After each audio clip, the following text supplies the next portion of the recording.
자, 오늘 하나님께서 우리에게 주신 말씀, 함께 여러분들과 나누고 싶은 말씀은 신약성경 히브리서 11장입니다.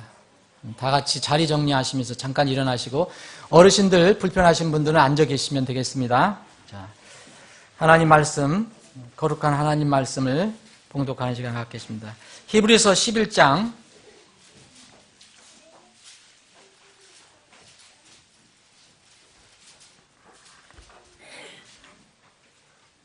제가 앞에 부분을 읽고요, 뒤에 부분, 여러분들과 함께 읽는 부분을 말씀드리겠습니다. 제 11장, 히브리서 11장 1절로 4절을 말씀드리겠습니다.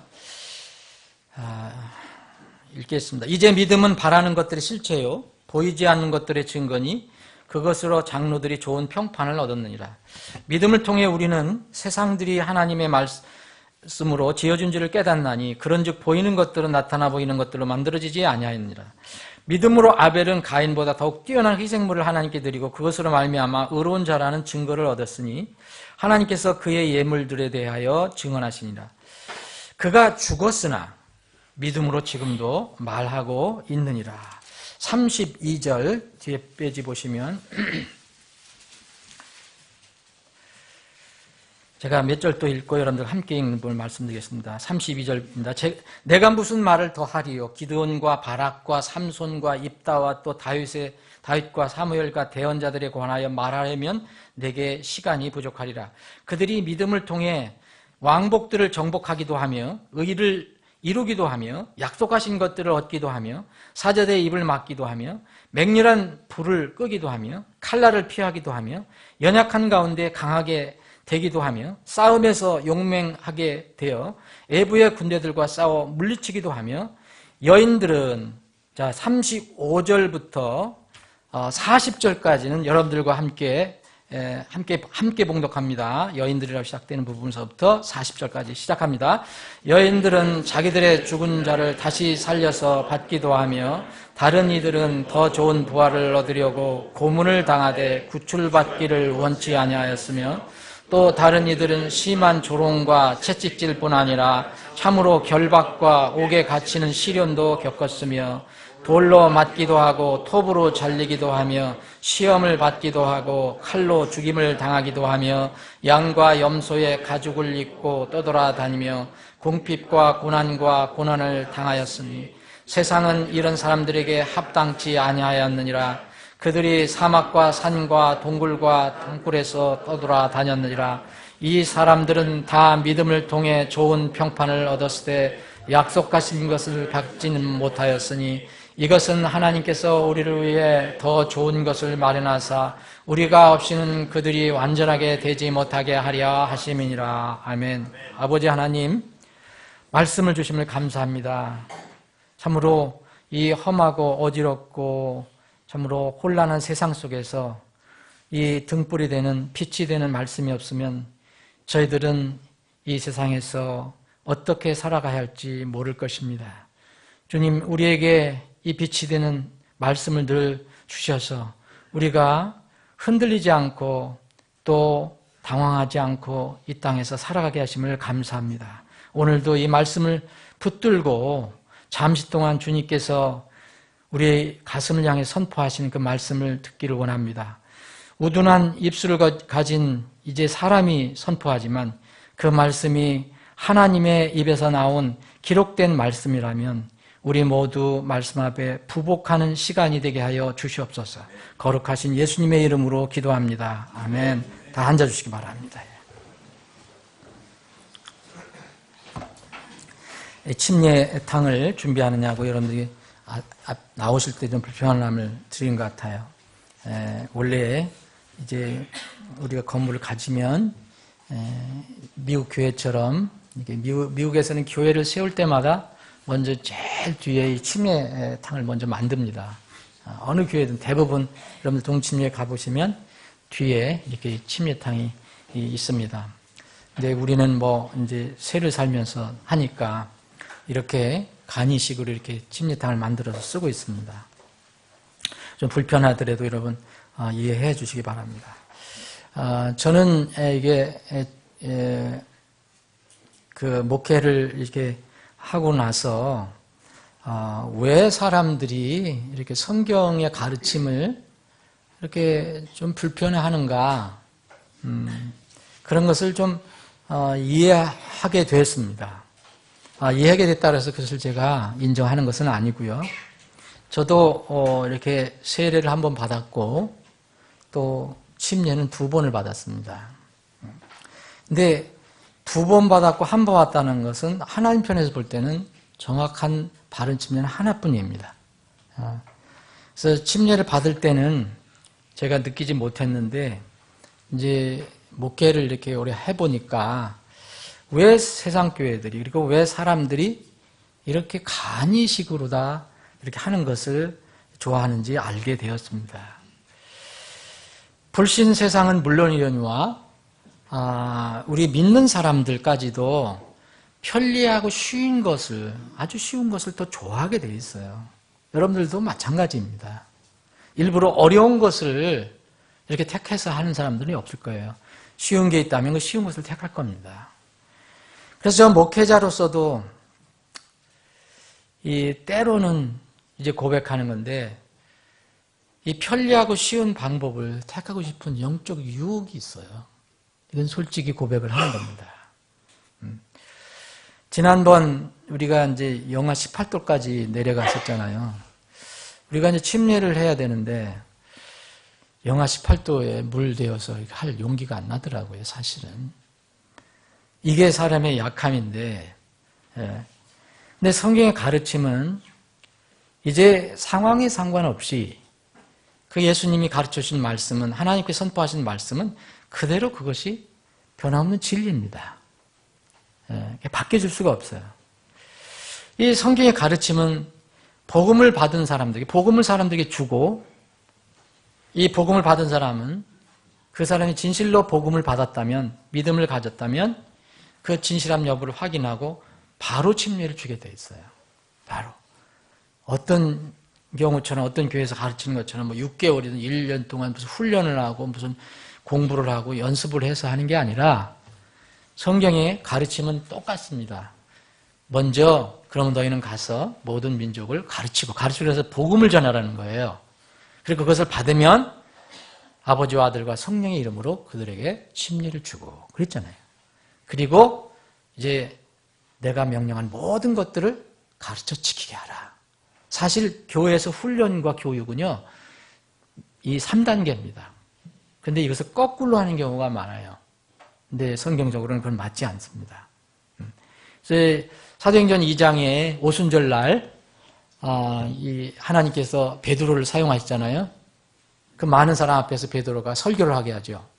그래서 대부분 유대인들이었는데 유대인들이 이 설교를 듣고 마음에 찔림을 받아서 어떻게 하면 좋겠느냐. 그래서 정말 예수를 믿고 회개하라. 그래서 그 많은 사람들이 그날 말씀을 기쁘게 받아들였어요. 하나님의 말씀을. 근데 사도행전 2장 40절 보면 그때 그의 말을 기쁘게 받아들인 사람들이 바로 뭐였습니까? 침례를 받으며 그랬거든요. 침례를 받으며 바로 그날에 3,000명이 그들에게 더해지더라 그랬어요. 이게 성경의 원리입니다. 이건 변한 것이 아니에요. 그런데 현실적으로 신앙 고백자가 고령이거나 나이가 많이 드셨거나 또 몸이 불편하거나 또 아프거나 또 건강하더라도 날씨가 춥거나 또 침례 장소가 마땅하지 않으면 어떻게 해야 되겠습니까? 어떻게 좋은 방법이 없을까? 이렇게 생각을 하게 되죠. 그게 바로 그래서 컵에 물을 담아가지고 머리에 몇 방울 물을 뿌려주는 세례 의식이 생기게 된 것입니다. 그 원 배경은 그겁니다. 성경에는 그렇게 하라는 것이 전혀 나오지 않습니다. 예수님도 물속에 들어가셨고 또 에디오피아 내시도 물속에 들어갔다 나오고 그래서 이 성경적으로 하나님께서 우리에게 가르쳐 주신 것은 우리가 거기서 더하거나 뺄 그런 권리가 전혀 없습니다. 어떤 교회도 권리가 없어요. 그것은 하나님께서만 가지고 계시는 권리예요. 이렇게 사람들이 편리한 걸 좋아하니까, 쉬운 것을 좋아하니까, 뭐 그렇게 중요한 거지 않은데, 뭐가 어때? 뭐 정신만 그러면 그러지. 여러분, 내용도 좋아야 되고, 정신도 좋아야 돼요. 근데 그런 분들이 흔히 얘기하잖아요. 정신만 그러면 좋다. 근데 믿음은 반드시 그런 건 아니거든요. 믿음은 입과 함께 실천을 하는 거거든요. 그래서 사람들은 편리성, 쉬운 것, 이런 것과 함께 더불어서 하나님의 복음을 잘못 이해하는 사람들이 이제 또 어떻게 생각했냐면, 세례를 받거나 침례를 받아 이래야 구원을 받는다고 가르치는 사람들이 생겼어요. 그런 교회들이 생겼고요. 그러니까 이제 이런 세례를 받거나 물침례를 받기 어려운 아픈 사람이나 노약자는 어떻게 해야 될 건가? 그래서 간편한 세례의식이 도입이 된 겁니다. 콘스탄틴 대제는 기독교를 공인했지만 구원받은 사람이 아니에요. 그 사람은 기독교도 공인했지만 자기가 믿는 이방 신도 죽을 때까지 섬겼어요. 그래서 이제 죽을 때 침상에서 물을 뿌려달라고 그랬어요. 그게 세례예요. 그렇게 한다고 그 사람이 천국에 가는 건 아니잖아요, 여러분. 그래서 이런 이 배경 때문에 이게 생겼는데, 물침례를 이제 받기 어려운 사람이나 어떤 노약자를 위해서 이런 간편한 세례의식이 이렇게 나왔다고 하더라도 그것은 구원과는 아무 상관이 없습니다. 물론 바르게 침례를 받아도 구원과는 상관이 없어요. 구원은 예수 그리스도에 대한 개인의 믿음을 통해서 하나님께서 주시는 은혜의 선물을 받는 겁니다. 내 공로가 아무것도 없어요. 믿음을 통해서 그냥 그 선물을 받는 겁니다. 근데 왜 성경은 침례를 받으라고 합니까? 왜 예수님은 이렇게 강력하게 명령을 하셨습니까? 다른 명령보다도요, 제일 첫 번째 그 명령이에요. 다른 모든 것들을 내가 너희에게 명령한 모든 것들을 가르쳐 지키게 하라 전에 뭐 있습니까? 침례를 먼저 주라고 한 겁니다. 이유는 이겁니다. 침례를 아무리 많이 받아도 구원하고는 상관이 없지만, 이미 구원을 받은 사람, 이미 복음을 받은 사람, 이미 기쁘게 하나님 말씀을 받은 사람들은 자신의 믿음을 공개적으로 알리라, 간증하라, 이것입니다. 그래야만 교회로 모일 수가 있잖아요, 여러분. 교회는요, 아무나 모이는 게 아니에요. 구원받은 사람들이 연합을 하는 겁니다. 그럼 구원을 어떻게 알 수 있습니까? 여러분, 우리가 사람 속으로 어떻게 들어갑니까? 모르잖아요. 하나님은 아시지만. 본인하고 하나님은 아시지만 우리 제3자는 잘 몰라요. 그건 뭡니까? 그 사람이 고백하는 걸 가지고 아는 겁니다. 그게 입으로 고백하는 거고, 나중에 이제 이렇게 기회 될 때, 침례를 받을 때, 나는 이렇게 예수 그리스도 안에서 죽었다가 다시 예수 그리스도 안에서 이렇게 살아난 사람입니다. 라는 것을 고백하는 겁니다. 여러분, 이건 의식이 아니에요. 의식이라고 여러분이 생각한다면 그 안에 믿음의 내용이 들어가 있는 것입니다. 이건 그래서 초대교회부터 주님이 세우신 교회에서부터 중요한 규례였어요. 이게 첫 번째 규례예요. 두 가지 규례밖에 없어요, 교회는. 복잡한 규례 없습니다. 침례고, 침례를 받은 사람은 주님의 만찬에 참여할 수 있어요. 두 가지가 주님께서 교회에 세우신 규례입니다. 몇몇 그 침례에 대한 진정한 사례는 어떤 것이냐, 이제 오후 침례 예배 때 잠깐 말씀을 살펴볼 수 있는 기회가 있을 것입니다. 이 침례를 받을 수 있다는 사람들은 뭐냐? 이게 신앙을 고백하는 사람이고 이미 하나님의 자녀가 된 사람입니다. 그럼 이 하나님의 자녀들, 곧 그리스도인들이 사는 곳이 어디입니까? 우리는 말씀의 진리를 따르지만 사는 곳은 불신 세상 바깥에 사는 것이 아니라 불신 세상 안에서 살아가고 있어요, 지금. 이런 상황에서 필연적으로 나타나는 상황이 있거든요. 그게 뭡니까, 여러분?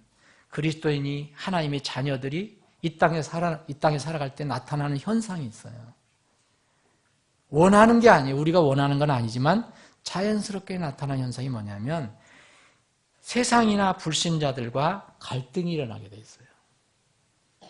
믿음이 다르고 생각이 다르고 사는 방식이 다르고 영혼을 생각하는 것이 방법이 다르고 가는 곳이 다르기 때문에 때로는 부딪힘이 일어날 수 있습니다. 이거 당황하거나 놀랄 일이 아니에요. 전혀 놀랄 일이 아닙니다. 요한복음 15장 18절부터 19절에 예수님께서 친히 하신 말씀이 이런 말씀이에요. 세상이 너희를 미워하면 그것이 너희를 미워하기 전에 나를 미워한 줄 너희가 아느니라. 제자들이 예수님 쫓아다니는 것 때문에 세상에서 미움을 받기 시작했거든요. 근데 예수님께서 그 제자들을 격려합니다. 너희를 그것이 너희를 미워하기 전에 세상이 나를 미워하는 줄 너희가 안다. 너희가 세상에 속하였으면 세상이 자기 것을 사랑하였으리라. 자기 것을 사랑하잖아요. 그런데 너희가 세상에 속하지 아니하고 도리어 내가 세상에서 너희를 택하였으므로 세상이 너희를 미워하느니라 그랬어요. 여러분, 이 그리스도인들이 거듭난 사람이 왜 세상에서 살 때 부딪힘이 있느냐? 여러분, 싸우란 얘기가 아닙니다. 마음으로 신앙으로 자꾸 부딪힘이 있는 이유가 그거라는 겁니다. 그래서 이 하나님 말씀을 받은 사람들은 세상에서 반드시 홀대를 당하거나 때로는 미움을 당하거나 때로는 수치를 당할 수도 있습니다. 두려워할 필요도 없고 당황할 필요도 없어요. 놀랄 일도 아닙니다. 예수님께서 이 지상에서 계실 때 하나님 아버지께 기도하는 내용이 요한복음 17장에 나오는데 그게 진실한 주님의 기도입니다. 그 주님의 기도에 보면 14절에 이런 말씀이 있어요. 내가 아버지의 말씀을 그들에게 주매 그랬어요. 예수님께서 하나님 아버지의 말씀을 세상 사람들에게 막 줬잖아요. 제자들에게 줬잖아요. 세상이 그들을 미워했으니 이유는 딱 하나입니다. 세상이 제자들을 미워하는 이유는 예수님께서 그들에게 하나님 아버지의 말씀을 주었기 때문에 그들이 하나님의 말씀을 받아서 그것을 미워한다는 거예요. 미워하느니라. 그 이유 때문에 이는 내가 세상에 속하지 아니한 것 같이 그들도 세상에 속하지 아니하기 때문이다. 예수님이 세상에 속하지 않았어요. 세상에 와서 사람들 구하려고 오셨지만 세상에 속한 분이 아니에요. 제자들도 예수님께서 택하셨어요. 이 세상에서 여전히 살지만 세상에 속한 사람들이 아닙니다. 우리는 이 세상에 살지만 세상에 속한 사람들이 아니에요. 진실로 구원받은 사람은 하늘에 속한 사람들입니다. 그리스도 안에 속한 사람들입니다. 이미 그래서 구원받은 하나님의 자녀들이 이 불신 세상에서 믿음으로 살아갈 때 자연적으로 나타나는 그런 일들입니다. 그런데 만약 믿는 사람에게 이런 일이 전혀 일어나지 않는다면 신앙을 고백했고 구원을 고백했고 난 예수님이 내 주인이다 이라고 고백한 사람이 만약 세상에 사는데 전혀 이런 일이 안 일어난다면 세상도 즐겁고 세상 친구들도 재미있고 너무너무 좋고 예배 드리는 것보다 더 좋고 그렇다면 뭔가 말씀이 틀렸든지 하나님이 하신 말씀이 틀렸든지 본인의 문제가 있든지 둘 중에 하나일 겁니다. 그렇죠? 근데 우리가 하나님 말씀을 틀렸다고 믿을 수가 없겠죠. 세상이 그를 전혀 미워하지 않는다면 그리고 세상에 사는데 아무 부족함이 없고 아무 꺼리낌이 없고 세상이 너무 즐겁다면 무엇이 문제인가? 그리스도인이 세상과 구별 없이 살아가는 것 때문이 아닌가? 만약 어떤 그리스도인이 세상을 즐거워하면서 살아간다면 하나님과의 영적인 진정한 관계를 한번 살펴볼 필요가 있습니다. 요한일서 2장 15절 17절에는 이런 말씀이 있습니다. 세상이나 세상에 있는 것들을 사랑하지 말라 그랬어요. 이건 구원받은 그리스도인들에게 주신 말씀입니다. 어떤 사람이 세상을 사랑하면 아버지의 사랑이 그의 속에 있지 아니하니라 그랬어요. 어떤 사람이 세상을 정말 사랑한다면 아버지의 사랑이 그의 속에 있지 아니하니 세상에 있는 모든 것, 곧 육신의 정욕과 안목의 정욕과 인생의 자랑이 아버지에게서 나지 아니하고 세상에서 나느니라. 세상도 그것의 정욕도 사라지되 오직 하나님의 뜻을 따르는 자, 행하는 자는 영원토록 거하느니라 그랬습니다. 여러분, 우리 그리스도인들이 신자들이 불신 세상과 갈등이 일어날 때가 있어요. 뭔가 잘 안 맞아요. 불편해요.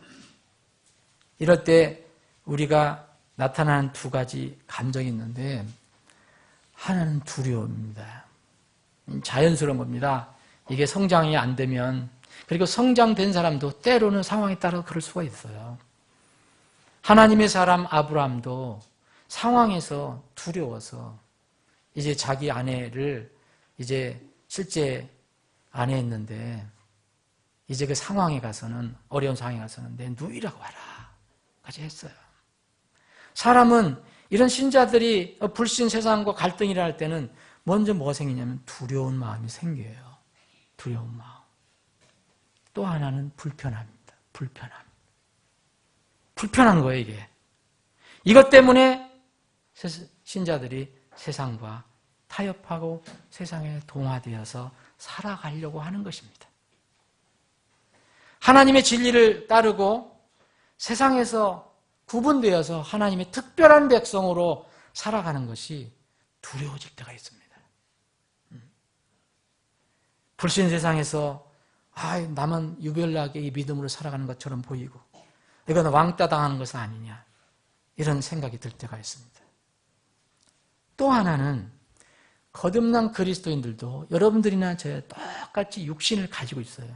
육신을 구원받으면 절제할 수 있는 힘이 있다는 것뿐이지 세상 사람들하고 육신이 있다는 것은 동일합니다.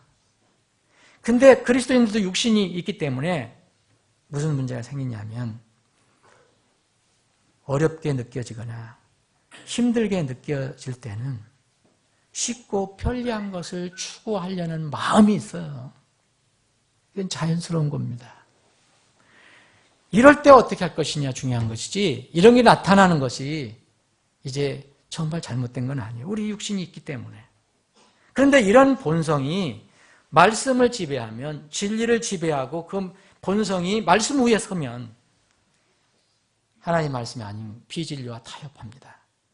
그리고 불신 세상에 자꾸 곁에 가서 같이 살아가려고, 동화되려고, 구별 안 되고 살아가려고 그렇게 합니다. 숨겨서 살아가려고. 그래서 이런 신학 사상이, 신학적으로 사상적으로 얘기할 때 보면 요새 많이 말이 나오는 신복음주의라는 거예요. 복음주의는 원래 복음만 붙들고 간다는 얘기인데 여기다가 하나 딱 붙였거든요. 뉴. 그래서 많은 사람이 속는 거예요. 복음주의가 개량됐는가 보다. 그게 아닙니다. 내용은 복음을 얘기하지만 그 안에 예수님을 불신하는 다른 종교와 다른 자유주의 사상과 같이 가겠다는 그런 뜻이 들어가 있어요. 이게 신복음주의입니다. 창조주는 하나님이시고 피조물은 여전히 피조물인 거예요. 어떤 상황이든 피조물 사람이 하나님이 될 수가 없어요. 피조물 사람이 하나님이 될 수가 있다고 믿는 것이 세상의 종교예요. 불교는 오래 수련을 하면 성불이 돼요. 성불. 그게 목표예요. 그래서 끝이 없는 거예요, 불교는. 기독교는 끝이 있습니다. 예수님께서 내가 다 끝냈다. 힌두교, 이상 세상 종교들 대부분 그런 겁니다. 그리고 여러분 요새뿐만 아니라 벌써 오래전부터 이게 세상을 지배하기 시작하는 이 비진리로 하나님 말씀을 반대하는 그런 원리로 세상을 통일하려는 뉴에이지 운동 같은 것이 다 거기서 나온 겁니다. 이름은 다 뉴요. 멋있는 거, 현대적이고.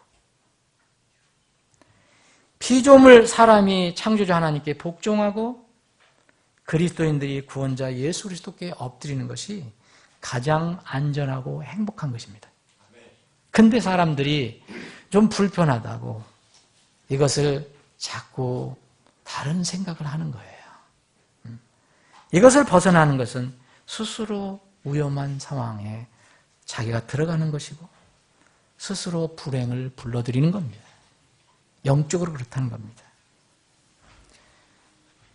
사울이 어떻게 해서 이 사울 왕이 어떻게 이제 왕의 권위에서 물러났습니까? 하나님께서 직접 그렇게 하셨어요. 사울은 하나님 안 믿는 사람이 아니었습니다. 뭔가 자기 생각을 자꾸 덧붙이고 자기 생각을 하나님 말씀보다 더 중요시 여겼기 때문에 폐위가 된 겁니다. 사무엘이 선언합니다. 하나님 말씀 듣고 주께서 주의 음성에 순종하는 것만큼 번제 헌물과 희생물을 기뻐하시겠나이까. 벌써 순종이 희생 헌물보다 낫고, 순종은 무조건 순종하는 게 뭐에 순종하는 겁니까? 말씀에 순종하는 겁니다. 순종이 희생 헌물보다 낫고 귀를 기울이는 것이 순양의 기름보다 나으니 거역하는 것은 마술죄와 같고 완고한 것은, 고집 피우는 것은 불법과 우상 숭배와 같나이다. 왕이 주의 말씀을 버렸으므로 그랬잖아요. 왕이 주의 말씀을 버렸으므로 그분께서도 왕을 버려 왕이 되지 못하게 하셨나이다. 사람이 하나님을 버리는데 하나님 어떻게 할 방법이 없잖아요. 사울이 하나님의 말씀을 버렸어요. 오늘 우리가 본문 말씀을 보면은 여기 히브리서 11장에는 믿음장이라고 하는 건데, 원래 유명한 믿음장이라는 겁니다. 이제 우리가 흔히 이제 성경을 공부할 때 어떤 장은 이제 이렇게 기억하기 좋게 이런 이 타이틀을 붙여서 기억하는 게 있습니다. 그래서 이 히브리서 11장은 믿음장이라고 해요. 고린도서 13장은 뭐 사랑장 이런 것처럼. 예? 이 믿음장에 보면 도대체 믿음장이 뭐냐? 믿음에 관해서 처음부터 끝까지 믿음에 관해서 쓴 것이다. 물론 다른 데도 믿음에 관해서 많이 있지만, 그럼 이 믿음에 관해서 어떤 사람, 특별한 사람들을 이 농명을 합니다. 이름을 다 기록을 해놨어요. 그래서 흔히 이제 성경학자들은 흔히 이 그 히브리서 11장에 있는 그 이 내용을 가지고 믿음의 명예 전당이라고 얘기를 해요. 정말 명예스러운, 이제 세상에서 뭐 명예스러운 일을 하는 사람, 잘하는 사람, 능력 있는 사람은 뭐 이렇게 명예 전당에 이름을 올리잖아요. 예를 들어 누구예요? 이제 골프 잘하는 사람이 있으면 골프 잘하는 어떤 기준이 되면 그 사람을 명예 전당에 올려줘요. 영원히 지상에 있는 한. 네. 그처럼 이 믿음의 명예 전당이에요. 믿음의 명예 전당. 여기 믿음의 명예 전당에 이름이 쭉 기록이 되어 있어요. 이 하늘의 이 생명책에는 여러분 수많은 사람들의 이름이 기록되어 있을 것입니다. 우리가 알지 못하는, 정말 이 창세 이후로 구원받은 사람의 이름이 다 거기 기록이 되어 있을 거예요. 믿음을 통해서 은혜로 구원받은 사람, 하나님 말씀 믿고 구원받은 사람이 다 기록되어 있어요. 근데 여기는 이제 일부만 기록이 되어 있어요. 여기 이름을 봐도요, 여기 4절에 아벨이라는 이름이 나오고요, 5절에 에녹이 나오고, 노아, 아브람, 이삭, 야곱, 사라, 요셉, 그리고 이름이 여기 기록되어 있잖아요. 모세의 부모 모세, 그리고 창녀 라합, 기드온, 바락, 삼손, 입다, 다윗, 사무엘, 이런 사람의 이름이, 개인적인 이름이 쭉 기록이 되어 있어요. 하나님의 생명책에는 수많은 사람의 이름이 기록되어 있지만 우리가 지상에서 사람들이 볼 수 있는 이 기록에는, 명예 전당에는 이 사람들이 이름이 기록이 되어 있어요. 그리고 나서 여기서 우리가 읽은 것처럼 이런 사람들의 이름을 다 말하려면 시간이 부족하다, 이렇게 얘기해요. 히브리서 기자는요. 더 많은 사람들이 있다는 거죠. 그러면서 이제 시간이 부족하다 하면서 그 뒷부분에 뭐냐면 이름 없는 여인들을 그냥 묶어서 여인들이라고 얘기했고, 특별히 여인들이라고 그랬어요. 믿음을 가지고 있는 자매들. 그리고 이제 36절에 보면 또 다른 이들. 그래서 이름을 기록하지 않는 사람들이 어떻게 믿음을 지켰는가를 기록을 하고 있습니다. 그런데 여기에 이름을 기록한 사람들은 각자의 그 나름대로 어떤 부분에 대해서, 그 믿음에 대해서 얘기하고 있어요. 이분들을 다 약점이 있는 분들이에요. 이분들이 다 완전한 사람이라고 생각해서는 안 됩니다. 노아, 아브라함, 사라, 보세요. 이삭, 야곱, 다 약점이 있죠? 네? 보세요. 아브라함도 실수도 했고요. 또 사라도 이 하나님께서 말씀하신 거 처음에 안 믿다가 이제 90세 자식을 낳는다니까 웃었잖아요. 그래서 그거를 들켰잖아요. 그래서 혼이 났잖아요. 뭐 여러 가지 이런 것들. 여러분 그 야곱은 어떤 일을 했는지 여러분 알 겁니다. 완전한 사람이 아니에요. 그런데 믿음을 가지고 있었다는 거예요. 그 믿음을 얘기합니다. 그런데 이 뒤에 있는 사람들은 이름이 기록되어 있지 않아요. 그런데 이 사람들이 어떻게 믿음을 지켰는가를 이야기하는데, 이 사람들의 믿음을 지킨 일은 참으로 우리가 이 세상에서 지금 이 시대에서는 정말 원하지 않는 내용들이 나와 있어요. 원하는 사람 아무도 없을 겁니다. 여기 보세요. 여기 아벨이 제일 첫 번째 이름으로 나오는데, 아벨 첫 번째 이름으로 기록된 아벨은 뭐로다 믿음을 지켰습니까? 죽음으로 믿음을 지켰어요. 비록 자기 형 가인에게 맞아서 죽었지만 그 믿음 때문에 죽은 겁니다. 그래서 성경은 얘기합니다. 그가 죽었으나 그랬잖아요. 믿음으로 지금도 말하고 있느니라. 여기 명예의 전당에 올라간 사람 첫 번째 아벨이 바로 죽음으로 믿음을 지켰다는 거예요. 그리고 이 뒤에 보면, 여기에 보면 보세요. 심한 조롱, 채찍질, 결박, 옥에 갇히는 것, 돌로 맞는 것, 톱으로 잘리는 것. 사람이 톱으로 잘려졌다는 거예요. 여러분 중세시대에 톱으로 잘려진 그런 일들 여러분들 아시죠? 그리고 초세교회에서도 있었고요. 시험을 받고 칼로 죽임을 당하고 양과 염소의 가죽을 입고 떠돌아다니고 집이 없어서 그 당국이나 그 나라나 괴롭히고 여러 가지 방법으로 힘들게 하니까, 그리고 만날 궁핍한 거예요. 이 시대 소위 얘기하면은 그 성공만 가르치는 기독교 얼마나 차이가 있습니까? 궁핍하다는 거예요. 이 사람들은 평생 궁핍하다가 갔어요. 궁핍과 고난과 고통을 당했다.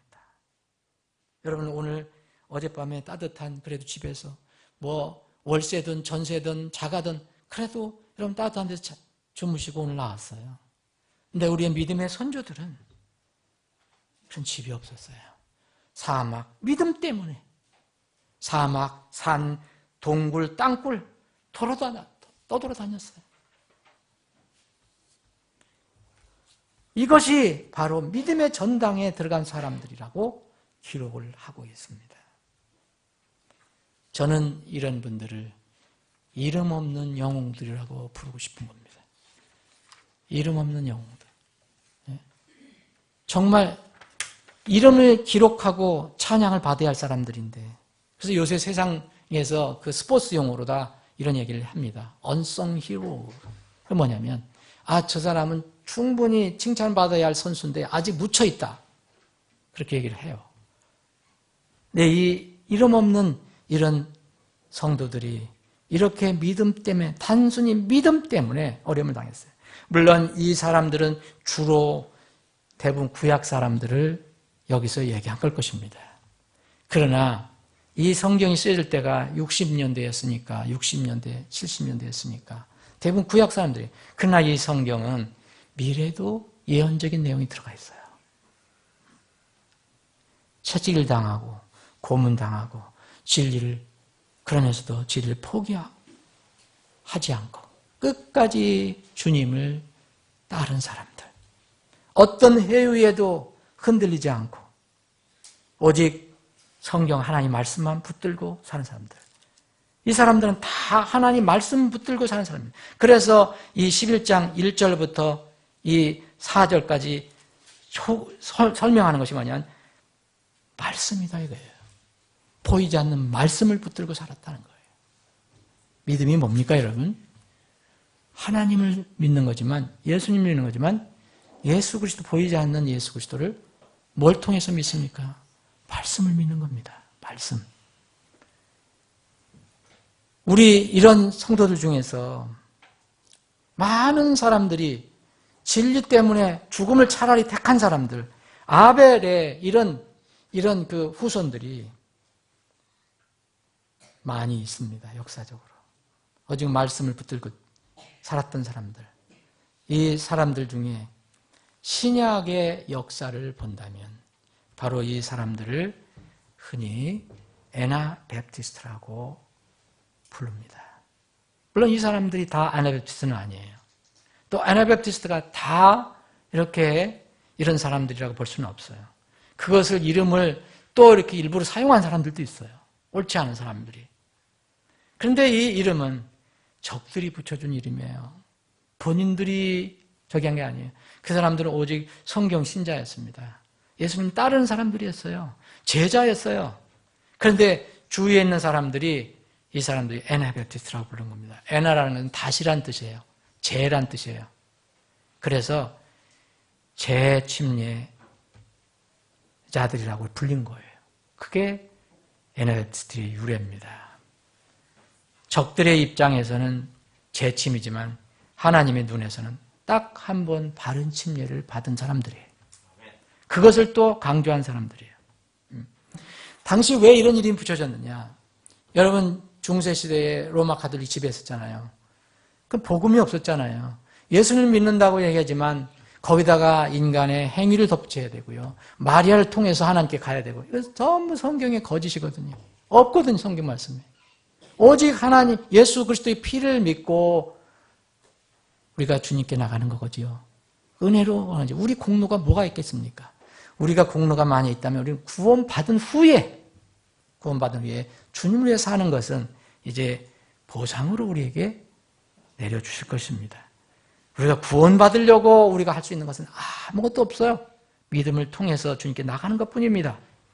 그래서 이 로마 가톨릭이나 다른 종교에서 이제 오랫동안 살다가 루터도 그 예입니다. 오랫동안 사제로 있다가 결국 로마서를 읽다가 구원을 받았잖아요. 그 로마 가톨릭이나 다른 종교에서 복음을 알고 구원을 받은 사람들에게 주님의 명령에 따라서 이 사람들이 침례를 준 것뿐입니다. 그러면 그 사람들은 어렸을 때 유아 영세도 받고 세례도 받고 했더라도 이게 재침이 아니라 첫 번째 침례였죠. 그런데 이 사람들이 조롱하느냐고 저 친구들은 두 번 세례를 주는 거야. 그래서 재세례파, 재침례파라고 이름을 붙여준 겁니다. 그러나 그것이 우리에게는 영광스러운 우리 조상들의 이름이 되었어요. 어떻게 부르든 하나님께서 보시는 진리는 딱 하나입니다. 세상이 오해하고 비난하도 진리는 변하지 않습니다. 순교자들이 모두 재침례 성도는 물론 아니에요. 그러나 재침례 성도들이 대부분을 차지하고 있습니다. 그들은 단순한 성경의 진리 때문에 죽었어요. 성경에 기록된 순교자는 물론 성경에 기록된 순교자는 다 침례 성도들이에요. 여러분 만약 침례에 관해서 얘기한다면 예수님 베프티스트입니다. 물속에서 침례를 받으시고 또 그렇게 침례를 주셨고요. 제자들을 그렇게 침례를 받았고 또 제자들이 그렇게 침례를 줬어요. 다 죽은 사람. 여러분 침례 요한 순교당했죠?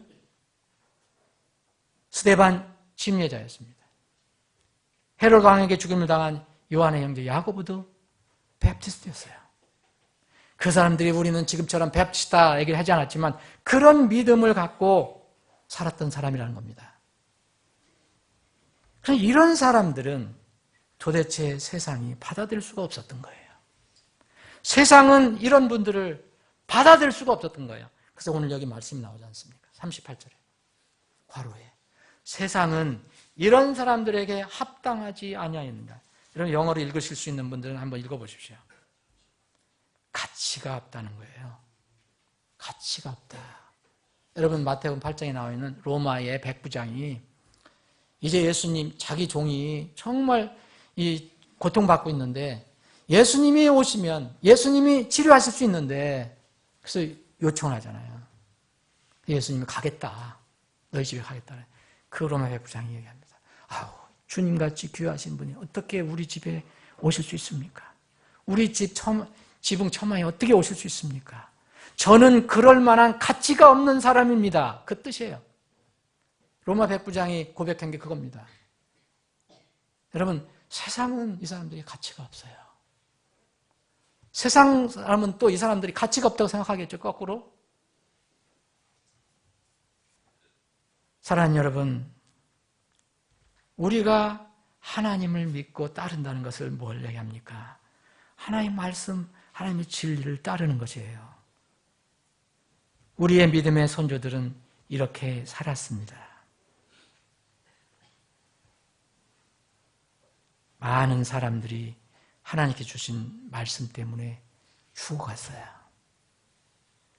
요새의 신앙생활과 비교해보면 참 어리석은 사람들이라고 얘기할 수도 있어요.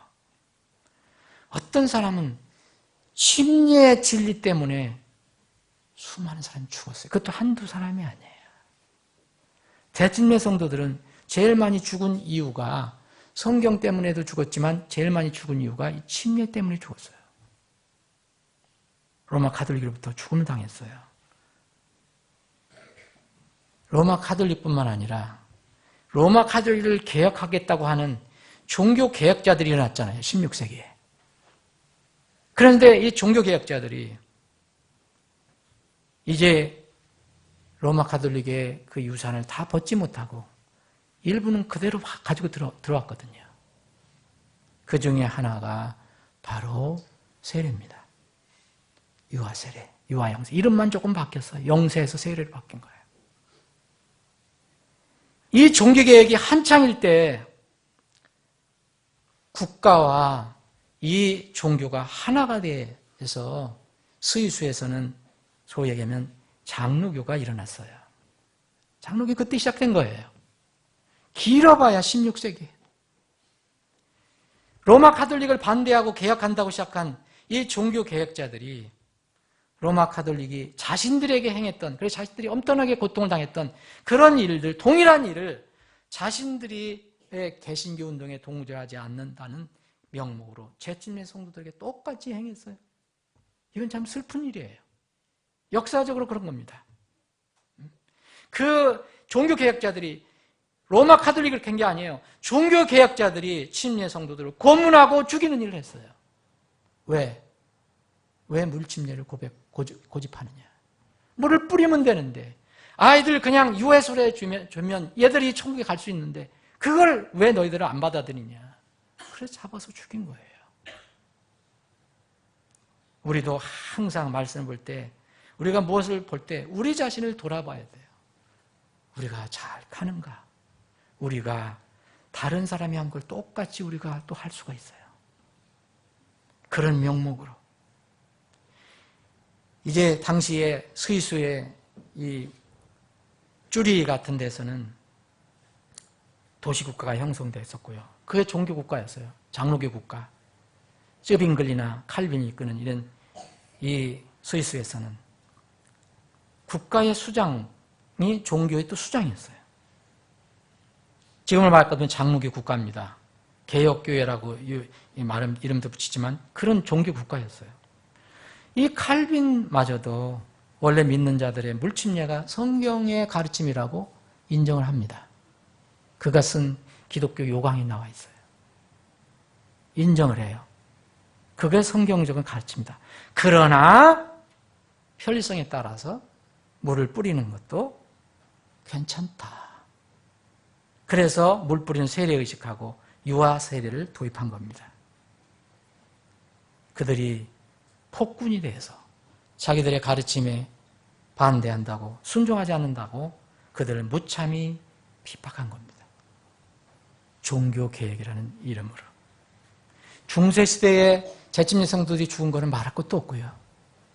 종교개혁이 일어나서 이제 빛이 왔구나 했는데도 이런 어려움을 당했어요. 그게 우리의 믿음의 선조인 재침례 성도들이에요. 그 중에 믿는 자의 물침례가 성경의 진리라고. 믿는 자의 물침례는 뭡니까? 믿은 사람이 침례를 받는 거지 믿지 않고 아무것도 모르는 사람을 침례를 준 게 아니라는 거예요. 세례를 준 게 아니라는 거예요. 교회 오래 나간다고 그냥 세례를 주고 아이 얼마 됐다고 세례를 주고 그런 건 성경이 없다 이거예요. 믿는 자, 분명히 내가 믿는다 할 때 침례를 주는 거. 이걸 믿는 자의 물침례가 성경의 진리라고 외쳤어요. 이분들은. 유아 세례는 이게 성경적이 아니다. 이건 무서운 것이다. 아이들을 잘못하면 성장시켜서 지옥으로 보낼 수 있다. 반대했던 이런 사람들이 있었습니다. 그 스위스 국가에서, 종교국가에서. 후세의 역사가들이 어떻게 찾아내서 많은 사람들이 있었지만 세 사람을 찾아냈어요. 펠릭스 만츠라는 사람, 그리고 그레벨이라는 사람, 그리고 조지 블라우르게라는 사람, 세 사람을 이렇게 이야기를 기록을 했습니다. 이 사람들은 처음으로 이렇게 믿는 자들의 물침례를 갖춘 사람들이 아니에요. 이 사람들도 누구를 통해서 성경을 전하는 사람들 통해서 배운 거예요. 성경을 보고 확인한 거예요. 이 사람들이 거기서 스위스 국가에서 처음으로 얘기한 게 아닙니다. 다만 이 사람들이 당국의 주목을 받게 돼서요. 그 안에 들어오게 된 거예요. 이제 기록에 남게 됐어요. 이 사람들이. 펠릭스 만츠라는 사람, 콘라드 그레벨이라는 사람, 조지 블라우르게라는 사람. 이 사람들이, 이 쭈리의 시당국은 이 사람들을 아나베프티스트라고 이름을 붙인 거예요. 저 사람들은 못된 사람이라 제 세례를 주는 사람들이다. 그래서 아나베프티스트. 그래서 이렇게 부르면서 이들을 체포하고 핍박하고 가두고 심지어는 죽이까지 한 겁니다. 이 세 사람이 붙잡혔어요. 당국에 붙잡혔어요. 사형 선고를 받았어요. 어지럽힌다는 명목으로. 물침례를, 이게 세례를 안 따르고 물침례를 따른다고 해서 사형을 언도했어요. 감옥에 갇혔습니다. 그런데 어떻게 다른 재침의 성도들과 함께 어떤 사람들이 도움을 받아서 감옥에 탈출했어요. 그런데 이 중에 다시 펠릭스 만츠라는 사람은 붙잡혔어요. 붙잡혀서 이제 사형을 집행받게 됩니다. 이 사형 장소가 어디냐면 강가였어요. 강가. 얼마나 잔인합니까? 세례를 안 따른다고, 물 침례를 준다고 너희는 그래 물에서 죽이겠다. 그래서 강가로 사형 장소를 만들어갖고 강가로 끌고 가서, 강가에서 어떻게 죽이겠습니까, 여러분? 물속에 수장시키는 거예요. 이 사람을, 이 펠릭스 만츠를 긴 장대에다가 끝에다 달아놓고, 긴 장대에다가 달아놓고 이 만츠를 물속에 붕 집어넣다가 숨이 끊어질 만한 얼른 이렇게 세워서 숨을 쉬게 하고 다시 물속에 집어넣다가 다시 꺼내고 이런 일을 반복했어요. 그때 종교개혁자들이 그에게 질문합니다. 펠릭스, 네가 네 신앙을 번복하면 목숨은 살려주겠다. 이 형제 어떻게 답했을까요? 이건 제가 만든 게 아니에요. 자료에 있는 걸 그냥 얘기 드리는 거예요. 아니요. 나는 내 믿음에 신실할 것입니다. 영어로 No, I'll be true to my belief. 그러자 이 당국자는, 사형 집행한 사람은 잔인해요. 사람들이 만츠의 어머니를 끌고 왔어요. 그걸 보게 하는 거예요. 아들을 물속에 집어넣었다가 다시 일어나, 물속에 집어넣었다가 다시. 어머니가 얼마나 가슴이 찢어지겠습니까? 그런데 그의 어머니도 재침례 성도였어요. 훌륭한 신앙이 소유자 있어요. 오히려 펠릭스, 너 그거 뭐 아무것도 아니야. 그거 안 한다고 해. 그럼 목숨은 살려줄 거야. 그렇게 얘기하지 않았습니다. 아들을 보고 펠릭스, 믿음을 포기하지 마라.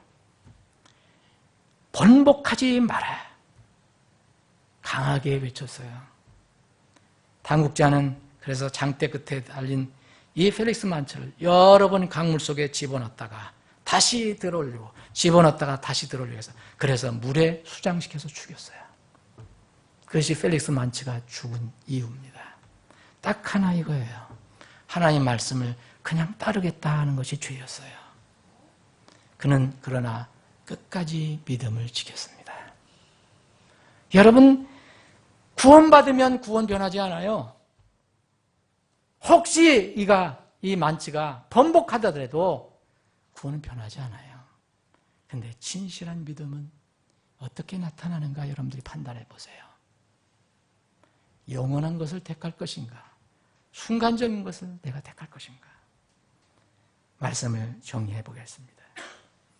사랑하는 여러분, 이 시대에 보면 무슨 신앙이 예수를 믿는 것이 무조건 이 땅에서 복받고 축복받고 건강하고 돈 벌고 그래서 성공신학, 기복신앙이 팽배하고 어떤 교회 목사는 아니 예수님을 믿는데 왜 이렇게 가난하냐. 목사가 가난하면 그 목사가 잘못된 거라는 거예요. 그분들에게 내가 주고 싶은 말씀이 있어요.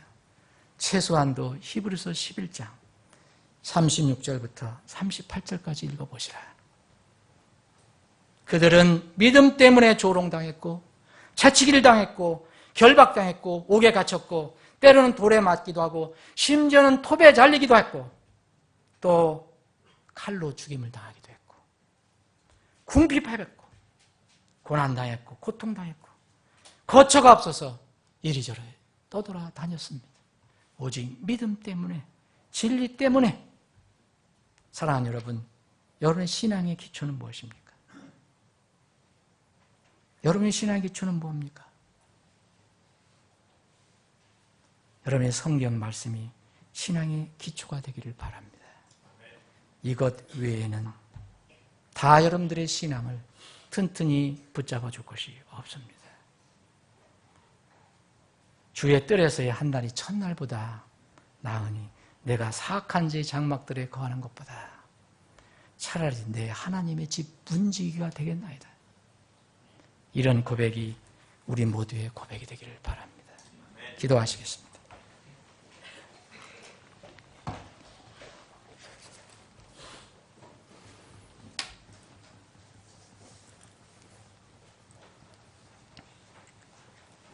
심리는 어떤 사람들이 얘기하는 것처럼 그냥 간단하고 무시할 수 있는 교리가 아닙니다. 예수님께서 세우신 거기에 죽음이 기초가 된 교리입니다. 예수 그리스도 안에서 죽고 예수 그리스도 안에서 살아난 사람들이 붙들고 있는 믿음입니다. 여러분들의 믿음은 무엇을 기초로 하고 있습니까? 여러분의 믿음을 점검해 보시고 말씀에 비춰 보시기 바랍니다. 어떤 상황에서도 흔들지 않은 믿음은 말씀 위에 있는 말씀을 기초로 한 믿음입니다. 그 외의 것은 다 무너질 것입니다. 부디 말씀을 붙들고 주님을 바라보며 나아가시는 여러분들이 되기를 바랍니다.